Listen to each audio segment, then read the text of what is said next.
are the husband of a widow. You are the husband of a widow. Do you guys know that Mr. Ibu's own adopted children, allegedly, this is an alleged information, they hacked his phone and stole the sum of 60,000 US dollars while this man was battling for his life on his deathbed, on his sick bed. And guess what? This is not even the worst betrayal in this story. In fact, recently his widow came online to say that they have been struggling, her and Mr. Ibu's kids, and that it has reached to the extent that the kids have to like draw water from the well, and that she doesn't even have money to pay their light bill. On the other hand, his own children, his other children, because Mr. Ibu has different children from different women, his other children has also come online to accuse Mr. Ibu's widow of selling the whole family's property. And even a self-acclaimed first wife, the woman that Mr. Ibu married before marrying the second wife, which is the widow that we all know, had come online also to say that Mr. Ibu has other children from other relationships, from other women, and even claimed that this widow we all know is actually his fifth wife. There hasn't been information to confirm this. These are all alleged information. Now, this is the story of Mr. Ibu, and I promise you that the part everybody remembers, the funny part, is not even the widest of the story.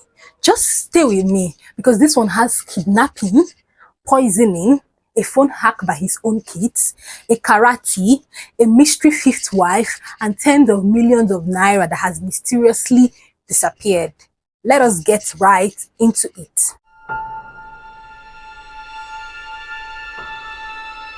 So before he was Mr. Ibu, before the Nollywood, before any of it, he was just John Ikechukwu Okafor. He was born on the 17th of October in 1961 in a village called Umuneku in Nkano, west of Enugu State of Nigeria. And he was one out of 8 children. His childhood, I would say that his childhood was like a movie on its own. And I'm not talking about the funny type of movie, because he lived through the ravages of the Nigerian Civil War as a small child. And around 1974, tragedy hit hard in his family. His father and several other family members, reportedly up to 6 people in total, died from food poisoning. Just have that information at the back of your mind, because we're definitely going to get back to it a little bit into the story. After that, now young John relocated to Sapele in Delta State to live with his other brother in a search of greener pastures. I want you to know that this man did every type of hustle there is. He sold firewood, he sold food items and minerals on the street, he worked as a hairstylist, he tried his hands in photography, he worked in a company that made crates, he even did stints at a sawdust mill and at a slaughterhouse. So whatever paid the bills, John Okafor dived his hands into it just to feed himself and fund his schooling. And now here is a fact that actually surprised me when I found out. Before comedy, John was actually a fighter. Literally, when I mean a fighter, I mean literally, like he fought, he boxed competitively until one fight actually nearly cost him his life, and he decided to stop. He said that the ring was no longer his thing. And separately, he also practiced karate for 16 years and earned a black belt in 1983. And by his own account, he was one of the first people to teach karate in the Nigerian federal government colleges.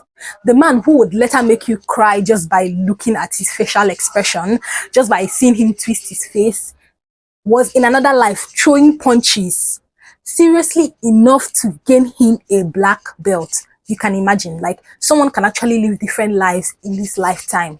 Anyways, he got into the Yola College of Education at some point, but had to drop out because, aka, there was no funds.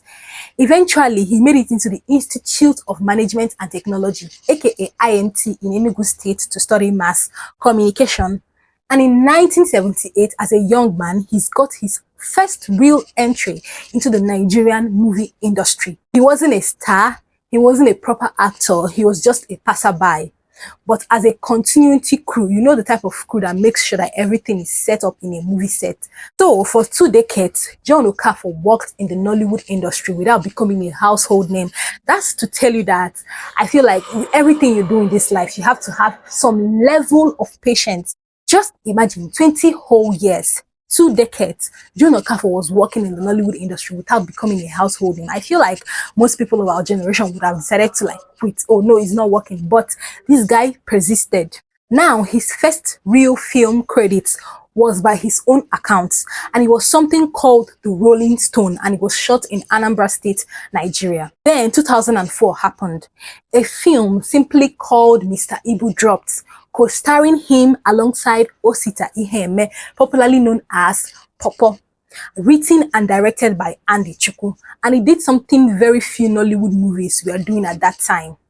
It didn't just entertain Nigerians, it took over Nigeria and even across the rest of Africa too. So Mr. Ibu's character was this bumbling, confused, big-hearted, always getting into trouble type of guy. Before this, a lot of Nollywood commercials leaned into long dialogues, sarcasm, big dramatic monologues. But Mr. Ibu didn't need any of that to make his movie a comedy. The man could just look at the camera and everybody would just start laughing. I mean, his facial expression was actually very, very funny. His body language, perfect comic timing, that was his whole weapon. He said the name came from his grandfather. I mean, Mr. Ibu, it came from his grandfather who he described as loving, stupid, hilarious, and someone he considered his mentor in comedy long before Nollywood even came into existence. And the name Mr. Ibu stuck so hard that John Okafor basically disappeared. He wasn't John anymore, at least in the movie industry. He was Mr. Ibu.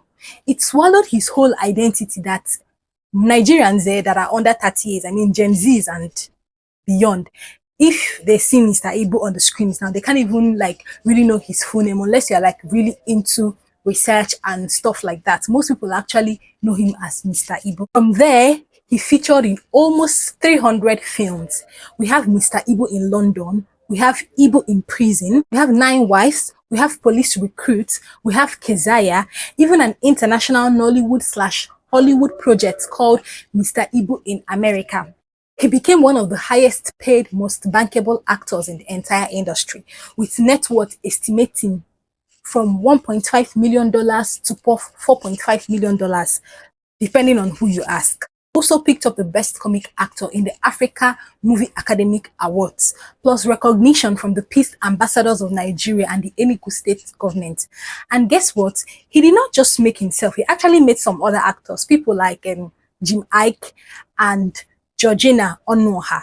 These people was mentored and lectured by Mr. Ibu until they become who they are up until now. And these people have been giving credit to Mr. Ibu in probably almost all their interview. Anyways, outside acting, he wasn't just collecting paychecks either. He dabbled as a scriptwriter, as a producer, and he ran a hotel, I think it was in Enugu, I'm not pretty sure, called Ecowas before his movie blew up. He also got into renting out movie production equipment around 2010 and even released 2 songs in October 2020. It was called This Girl and Do You Know? Omoye, this man said, I'm going to try out every and anything. And I really, really admire that, like in him. He's actually the spirit of persistence. So you might be wondering, is this story a story of rags to riches type of story? But the truth is that it is, but most times good things don't last forever. You know, there is no happily ever after in most scenarios, because if you've been paying attention to this whole story that has been going on the internet, you will realize that sometimes the loudest laughter can actually hide the deepest and the quietest pain. Now, a quick sidebar, because you can't tell Mr. Ibu's story without talking about the era that he came up in. Nollywood in the early 2000s had a whole comedy renaissance, and a huge part of it centered on small-statured actors turning physical comedy into gold. The blueprint was set in 2002 by 2 young actors, Chinedu Ikedweze and Osita Iheme, popularly known as Aki and Popo. So after a film called Akinokwa, a producer named Chukwuka Emelion, nicknamed Kazvid, discovered both of them separately and had the genius idea to pair the two of them together. This single decision basically built an entire genre of comedy in Nollywood. Now, Mr. Ibu came alongside this wave, and here is the connection that people don't always talk about. This same producer, nicknamed Kazvid, the man who produced Mr. Ibu in London, thought that Mr. Ibu and Popo would also work hand in hand. So they were paired together. We had Ake, Popo, and Mr. Ibu. So while Ake and Popo was a duo on its own, Popo individually became one of Mr. Ibu's most recognizable on-screen partners. So between Mr. Ibu's slapstick energy and Ake and Popo's mischievous double act, this trio of comedians basically was Nollywood comedy for an entire decade. If you grew up watching Nigerian home movies in the 2000s, there is a 90% chance that your household owns all these DVD or these VHS clips or starring at least one of these three actors. It is worth saying that this was a genuinely different Nollywood. It was low budget, it was fast, it was a fast turnaround, and it was straight to movie production. They just cared about making you laugh until your stomach hurts. Mr. Ibu, Ake, Popo wasn't just a star in that era. They helped build the commercial model that kept Nollywood alive and profitable even before all these Netflix money blockbusters or cinema movie that we all have now. And I'm not saying that they are not good. I'm just saying that they were the ones that built it up to what it has become today. Now, before we get into the family drama here, let us be real. Mr. Ibu wasn't just some untouchable saint that lived a life that was very straightforward. No, he actually did have his own fair share of controversy, and it is worth knowing that side too. In 2012, he made comments comparing homosexuality to a virus, and this is close to his actual words. He said that if there was a way for people to stop or kill it, they should, and this drew very, very heavy criticisms at that time, and it still gets referenced when people talk about Mr. Ibu today. Now, I don't have an opinion on that because I'm not trying to disrespect the dead. I'm just simply reporting what happened at that time, right? Now, there was also a scandal involving a farm named Igwe Gloria, who publicly claimed that she had been paid for a one-night stand with Mr. Ibu, and then Mr. Ibu pushed back, admitting that yes, I actually posed for a photo with this fan, but nothing outside of a fan slash actor relationship happened, aka there was no sexual relationship between me and this fan. And I mean, we don't know what really happened, we cannot really say. Anyways, you guys know that armed robbers actually reportedly invaded his house at one point and carted away with roughly 143 million naira in property and in cash. Let that digest a little bit. Being a famous and wealthy in Nigeria actually comes with its own risk. I'm not even going to lie, it comes with its own security risk.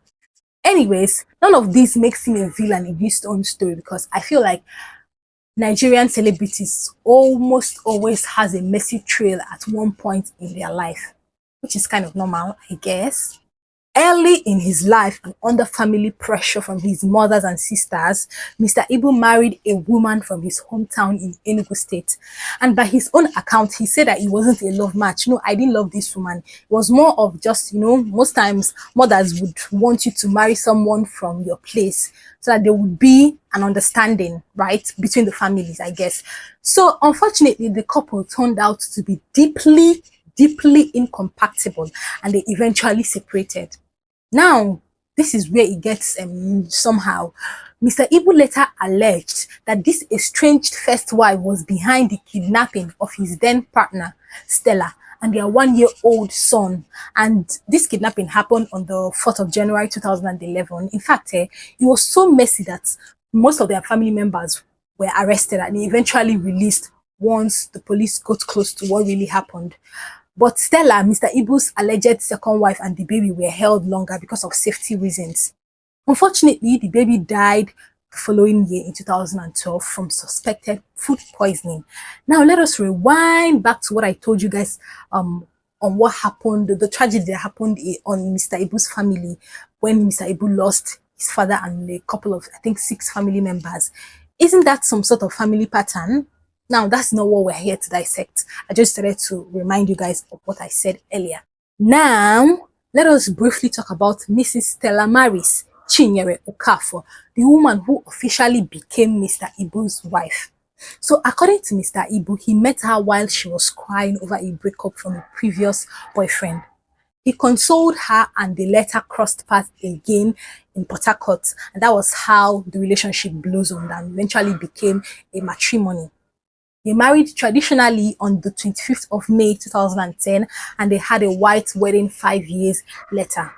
So usually Mr. Ibu calls her chief best or first class and credited her with helping him heal from the trauma of his first marriage. So together they had 4 children named Emmanuel, Chelsea, Emmanuel Mandela, who was named after the first Emmanuel that died in 2012, and JJ, who is their youngest son. On top of their biological children, Mr. Ibu and Stella actually adopted 2 children, Daniel and Jasmine. These same 2 children that was accused of allegedly stealing the sum of $60,000 while Mr. Ibu was on his deathbed. Beyond that, do you guys know that this man actually has up to 13 children in total? And in 2026, during the family war, names started surfacing that most fans have never even heard about. Names like Amara, Verintan, Onyebuchi, and even a set of twins that lived in Port Harcourt, all allegedly his. All allegedly excluded from major family decisions and public recognition. And here is the twist that makes this whole thing even messier. In a video posted on the 27th of June 2026, a woman identifying as Mr. Ibu's first wife didn't just reassert that she was the first wife, she also claimed that Stella wasn't even Mr. Ibu's second wife, that she was the fifth wife. So according to her, there is a whole array, there is a whole plethora of relationships that Mr. Ibu kept secret from the public. We don't know if that is true. We cannot really certainly ascertain that. All we know is that when it gets to the family inheritance war, which is currently ongoing, you're not just talking about just 2 women fighting over one man's legacy. You're potentially talking about 5 other relationships, including 13 plus children and a decade of family structure. Mr. Ibu allegedly or apparently never even disclosed to the public. Allah, you are the fifth wife of our husband. Why I am the first wife of Mr. Ibu? Late Mr. Ibu. You sold the land in Enugu. About 18 million, if I'm not mistaken. That one is apart. You didn't tell anybody. You go on, you and your children, share it.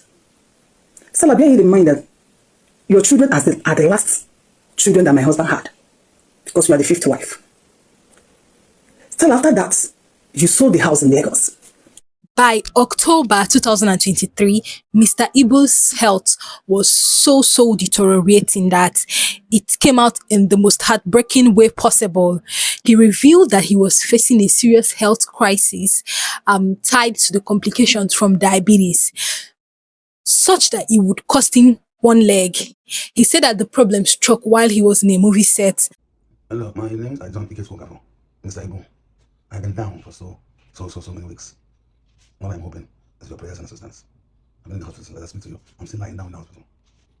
The medical director of this hospital said the best solution is, in case his new idea don't work, the best idea is to cut off my leg. And you know now, in a true Nigerian celebrity crisis fashion, he had to resort to the public and then they appealed for funds and the wider public prayers and financial assistance. So you picture this man who had spent 20 years making an entire nation laugh, now lying in a hospital bed, filming himself visibly afraid, asking Nigerians to help him save his leg. It is genuinely hard to watch that if you go and find our footage, which I might impute here when I'm editing.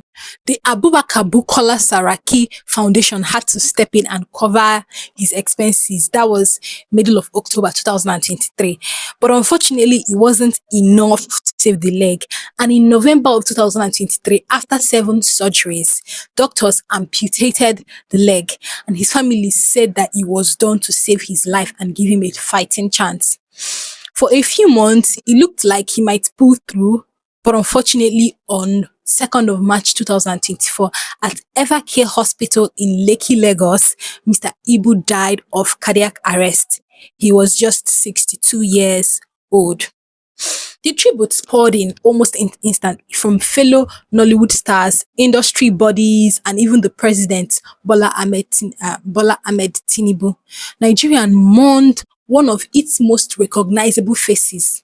He was buried on June 2024 in his hometown, Amuri, in Nkano West local government area of Enugu State, with a reported 15 children present at the funeral. So just try to picture this whole scenario, right? 15 kids, one father, one grave. You can imagine how chaotic it would have been. Now you might think, oh, this is where the story ends, Abby. No, this is not where the story ends. Everybody assumed that the family would grieve, heal, and move on, right? Quietly, normally, how everything happens. But they did not, because fast forward to 2026, 2 years after Mr. Ibu's death, his widow Stella marries Okafor, and her children sat down for an interview with an online philanthropist that we all know, King Michi, right? And what they revealed was like, some people were like, some people were like, eh. She said that the family had been struggling badly. There was no electricity and they could not even buy proper water. They had to draw well. So a lot of people were split on this. People were like, there's nothing wrong in getting water from a well, that Mrs. Stella was just simply, what would I call it? Greedy. Show them your alerts. How much have they supported you guys? 7.5 million. So how much did you have in your account for? No, there was no money. There was no money. So right now, you guys donated 7.5 million naira for her. I'm saying thank you for the money you said because of the kids. Thank you so much. I want you guys to get something straight. I only came to help because the neighbor reached out to me on WhatsApp and said, the family of Mr. Ibu, their children are suffering, they live in my estate, right? And the first time I saw them was 2 days ago, Abi. And even when I came, I still sent them money, 100,000 naira. God bear me witness. Before that, do you have my number? She doesn't even have my number. When I asked you, this is Mr. Ibu's only daughter, why did you tell me this is not the only daughter? You know what? Why I did not say anything? Because I have only one child, one daughter. Why did you not tell me that there's other family? Now, do you know that people are like insulting me online for helping you guys? I'm facing serious bully online because I helped you guys. The people are saying that you are lazy, that you don't want to work. I want to ask, what do you do? I have a page on Instagram. What business do you do? I sell jewelry. Sell jewelry. Yes. And you're I still selling jewelry. I have a page. You're still selling your jewelry. Yes. When I wanted to start business, my husband stopped me. I was acting. My late husband was my colleague in the industry. This place is too expensive, knowing that money is not coming. I did not intend to come to this place. I have to ask you. It's because of pressure. And security. And security. It's true. The security here is tight. But to be honest, it's too expensive. Yes. And yes, please pack as well.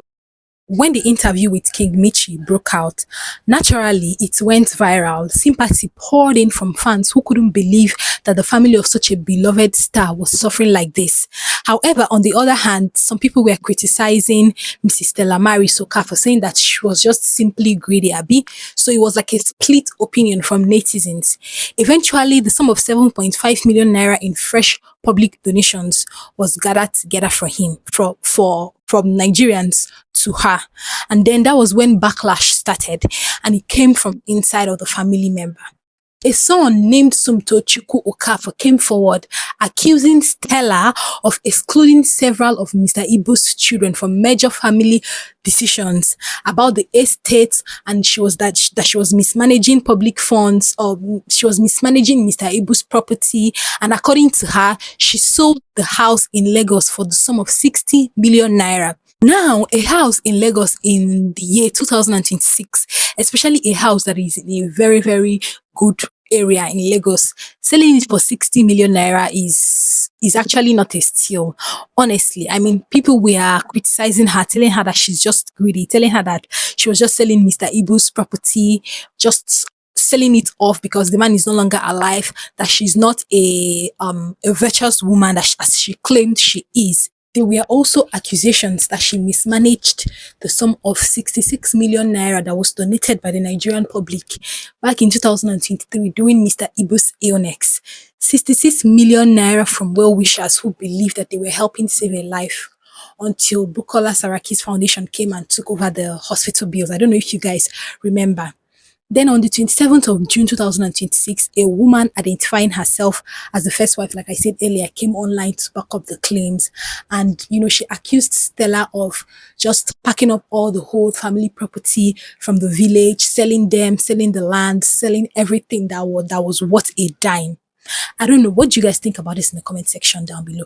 In fact, she said, you and your gang took away all the money. You left the village with everything. Karma is real and is coming after you. She also said that Mr. Ibu doesn't just have children from Mrs. Stella Maris, that he also has children from five different women, citing that Mrs. Stella Maris is actually the fifth wife. I mean, there is no public information to back that up or even any evidence to back that up. These are all alleged information. Well, Stella Maris had to defend herself, saying that the selling of the property was backed by proper legal procedure with court authorization and approval from some family members. But even if it was approved by the court and it was authorized by family members, is it wise to sell off all your husband's property? I mean, sometimes it is understandable that you have to sell off some of the property when it is like very, very hard, but not all your husband's property. I mean, all he worked hard his whole life for. Think about that. That's not nice at all, if you ask me. And she also claimed that she sold the property and used it to fund the burial. All this back and forth going on, Rita Edochie, a veteran actress, came online to talk about the downsides of polygamy, which I 100% agree with her. See, polygamy is not something that you would want to make right with. It is not possible for you to make right with polygamy. One part of the family would always feel like they are, downsided by the other part of the family. No matter how hard you try to make peace in polygamy, it is never going to be 100%. So why don't you just save yourself the stress and stick to one person? To be very honest, this should serve as a cautionary tale to our countrymen and countrywomen, to our Nigerian men and Nigerian women. Polygamy, to be very honest, has done more harm than good. Ever in the history of polygamy, there would always be rivalry, there would always be bitterness, and there will always be inheritance war. To be very honest, the cons is more than the pros. Mr. Ibu'S spent his whole life making Nigerians laugh. He came from nothing to something. He had a grass to grace story.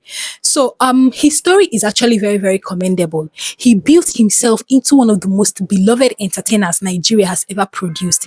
He came up alongside legends, mentored the next generation, built a fortune, and turned the single word Igbo into something an entire continent recognized. That is the part of the story that is genuinely inspiring. But the truth is that fame and money were never going to fix what has been broken underneath, what has been broken inside. From the stories of marrying his first wife out of obligation to marrying the second wife out of love, and then possibly having 3 or 4 or 5 relationships that we did not even know, and more than a dozen children, all competing claims to his legacy that was never clearly settled while he was alive. He had a household that was so fractured that even before his death, his own children were allegedly stealing money from him.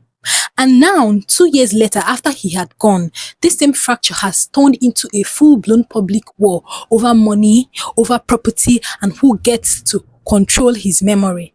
This man made an entire country laugh but couldn't even make his own household whole. To be very honest, that's a sad story, and we'll just leave it at there. Anyways, we have come to the end of today's video. Please let me know what you think about this in the comment section down below. Do not forget to leave your comments in the comment section. Just share your opinions. My name is Chioma, and I'll see you in the next one. Bye.